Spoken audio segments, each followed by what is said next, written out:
Joining us now, Greskovich's close friend and college roommate, Sam Silverman. Sam, wow, I'm feeling emotional just watching all of that. You know him personally. How are you feeling this morning seeing these images of Evan reunited with his family?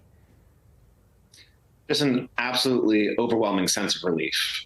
The fact that he's finally home after this nightmare, this 500 days that we didn't know when was going to end, embracing with his mother, his father, his sister, and having him back on U.S. soil is the greatest feeling in the world.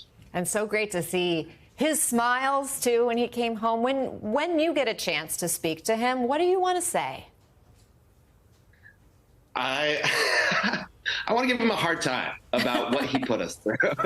I just want to let him know how much support he had from his family, his friends, his colleagues at the Wall Street Journal, across the media landscape. I mean, he knows all this already, but he really united the entire country. And I want him to know that, he was loved in this manner. And I know he's going to reciprocate that. I mean, his first comments off the plane, he was already advocating for Russian dissidents that he was jailed with back in Yekaterinburg. And, I think he's going to hit the ground running here and use this moment and this platform to do some really good work in the world and give back to the people that were fighting so hard to free him.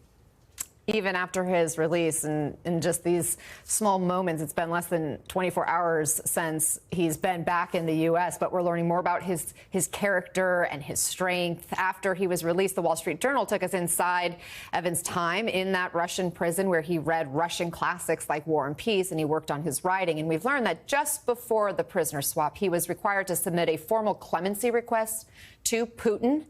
But he could have left the form blank. Instead, quote, in the formal high Russian he had honed over 16 months in prison, the Journal's Russia correspondent filled the page.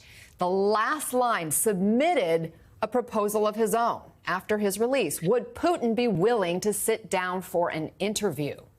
Sam, knowing your friend, what did you make of that? This man was born to be a journalist. I mean, for anyone who is doubting why he was in Russia, doing this dangerous on-the-ground reporting, this was his calling.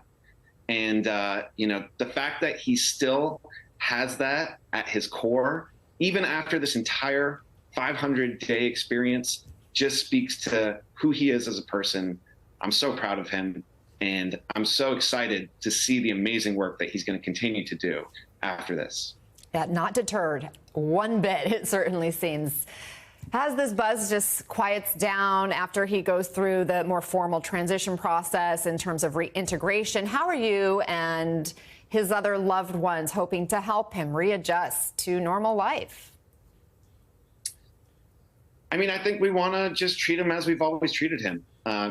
Go out to meals together, trade stories, have a good time. I think he needs a release after the tension of what he's been through, and that's what we're here to provide him. But he's free to do it on his own timeline.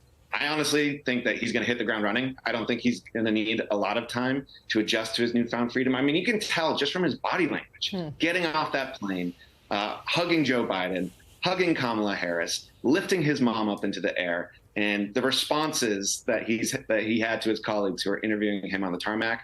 He's the same old Evan, and he's going to slip right back into his old life like a comfortable slipper. Oh, I love that idea. Thank you, Sam Silverman. Such a pleasure to speak with you. Appreciate your time today. Thanks.